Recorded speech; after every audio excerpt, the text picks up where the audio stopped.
안녕하세요. 풍우비입니다. 이번에 4화는 속담으로 시작해보고자 합니다. 믿는 도끼에 발등 찍힌다.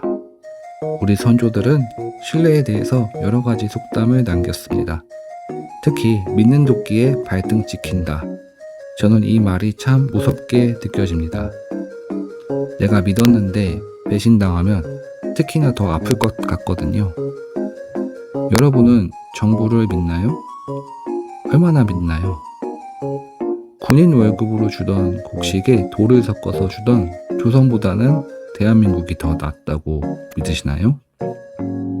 지난화에서는 역사적으로 신뢰가 깨진 사례를 말씀드렸고, 지금까지 신뢰를 잘 지키던 화폐도 역사 속에서 신뢰를 깬 화폐처럼 어느 순간 신뢰를 깰 수 있다는 말씀을 드렸습니다. 믿는 도끼에 발등을 찍히는 것이지요. 그렇다면 안 믿으면 발등을 찍히지 않는 것 아닌가? 이런 생각을 해볼 수도 있습니다. 왜 기대가 없으면 실망도 없다는 말도 있지 않나요? 실망하지 않기 위해서는 기대가 없어야 하는 것도 맞습니다. 그러나 결과적으로 내가 행복하려면 내가 원하는 기대가 충족되어야 합니다. 종이로 만든 지폐에서 신뢰는 나 모르게 더 많이 만들어서 내가 가진 지폐의 가치를 훼손하지 않는 것이 신뢰입니다. 그런데 그 신뢰는 실시간으로 계속해서 무너지고 있습니다. 내가 갖는 기대는 미래에도 지금 갖고 있는 지폐로 원하는 물건을 문제없이 교환하는 것입니다. 그런데 요즘 금값이 미쳤다는 말 들어보셨나요? 금값이 계속 오르기만 합니다. 한 돈에 30만원 하던 돌반지가 80만원까지 올랐습니다. 예전에는 금화를 썼다고 하던데 금은 왜 이렇게 가치가 계속 오를까요? 금을 좀 더 살펴보면 예전에는 금화를 썼고 금도 원유처럼 달러로 표시되고 전적으로 거의 동일한 가격으로 거래가 됩니다. 금을 가지고 있으면 세계 어디에 가서든 거의 같은 가격으로 팔 수 있습니다. 그리고 그 지역의 화폐를 얻어서 물건을 살 수 있습니다. 이 과정에서 수수료가 들 수는 있습니다. 하지만 10년 전에 사던 금이 있다면 2배 가량 올랐을 것이니 수수료는 큰 문제가 되지 않을 것입니다. 이런 측면에서 금은 지폐보다 구매력을 더 많이 보존했습니다.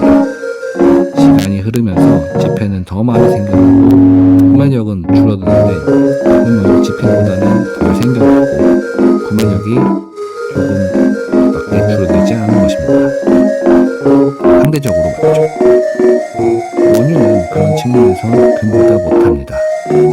원유는 에너지원으로 꼭 필요하긴 하지만 계속 새로운 유전이 발견되고 기술의 발전으로 생산할 수 있는 최대 양이 계속 늘어나고 있습니다. 셰일 오일이라고 들어보셨나요? 저도 잘은 모르지만 예전에는 기술이 부족해서 채굴할 수 없었던 지층에 있던 그런 기름을 채굴할 수 있게 바뀌었는데 이제 그런 게 셰일 오일이라고 합니다. 그런 식으로 원유는 상당히 흔하게 존재하고 기술이 발전하거나 새로운 지역에 탐색되면서 전체 가능한 생산량이 계속 늘어납니다. 한편 생산된 원유는 소모됩니다. 금은 정말 좋은 성질을 많이 가지고 있습니다. 그 중에 주목할 만한 성질은 내화학성입니다. 내화학성에는 화학적으로 녹슬지 않는다는 성질인데요. 금은 녹슬지가 않습니다. 그래서 5천년 전에 만들어진 금도 그대로 보존되고 있습니다. 생산되어서 몇 년 안에 소비되는 석유나 곡식과는 다르고 부식이 잘 되는 금속인 철과도 다릅니다. 그리고 금은 희소성을 가지고 있습니다. 금은 희귀한 금속으로 지구 표면에 별로 존재하지 않습니다. 새로운 원유가 생산되면 그 원유는 시장에서 팔리기 위해서 많아봐야 20년치의 원유와 경쟁합니다.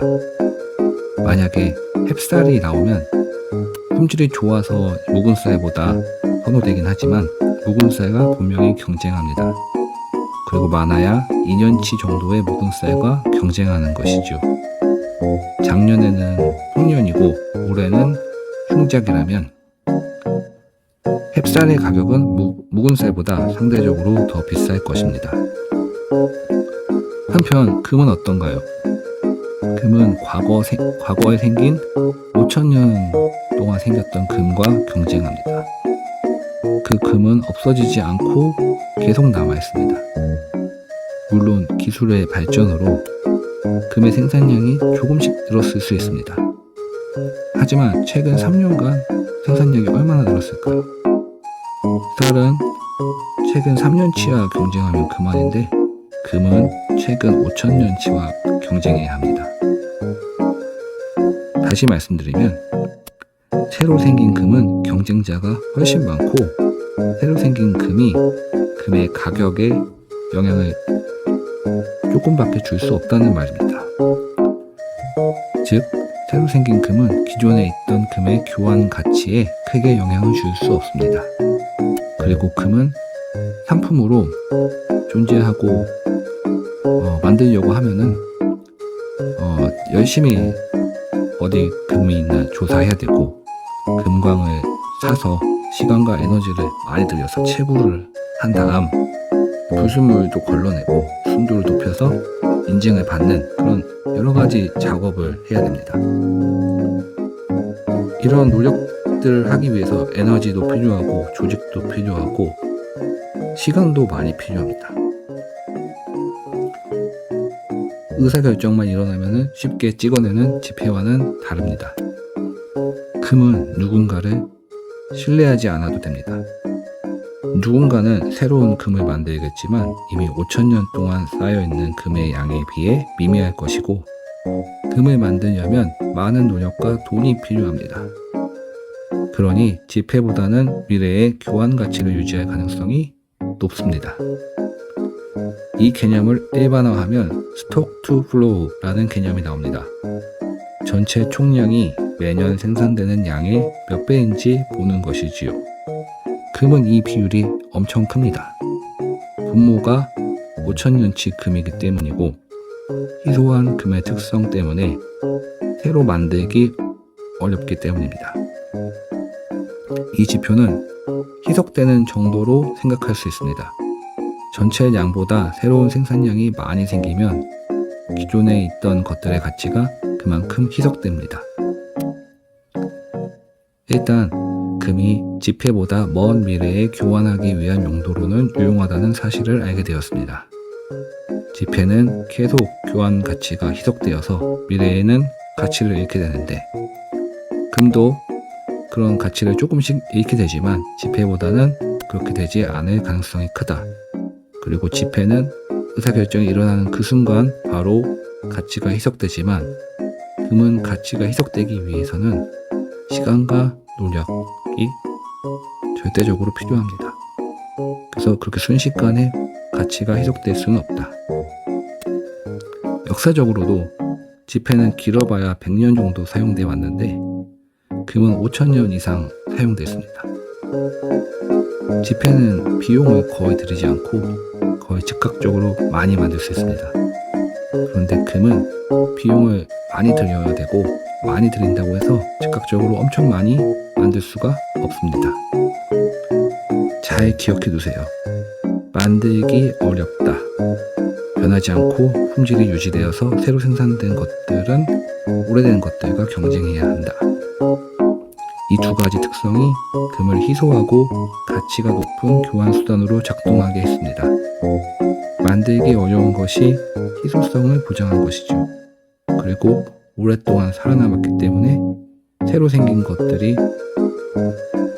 기존에 있던 것들의 가치에 영향을 주지 못했습니다. 원화보다는 달러가 여기저기서 교환돼서 좋은 돈이었습니다. 그리고 금이 달러보다 미래의 교환 가치를 유지하는 좋은 돈이었습니다. 금은 지폐는 아니지만 전 세계 어디서나 교환할 수 있고 미래에도 가치를 유지하는 좋은 특성을 가졌습니다. 희소성과 내화학성이었죠. 네. 하지만 미래에 금으로 만들어진 유성우가 지구에 떨어진다면 갑자기 금이 흔해지는 것을 막을 수는 없습니다. 정리하겠습니다. 당장 한국에서 쓸 거면 원화가 좋습니다. 당장 쓸 돈이 아니라면 달러가 좋습니다. 몇 년 후에 쓸 돈이라면 금이 우월한 돈이라는 결론을 얻게 되었습니다. 널리 사용되는 정도는 공간 교환성이라고 표현합니다. 그리고 미래에도 가치를 유지해서 교환에 문제가 없다라는 말을 시간 교환성이라고 표현합니다. 원화는 달러보다 공간 교환성이 부족합니다. 달러는 금보다 시간 교환성이 부족합니다. 반면 달러를 받는 가게가 금을 받는 가게보다 많습니다. 달러가 금보다 공간 교환성이 좋다고 할 수 있습니다. 그럼 다음에 또 만나요. 후업이었습니다.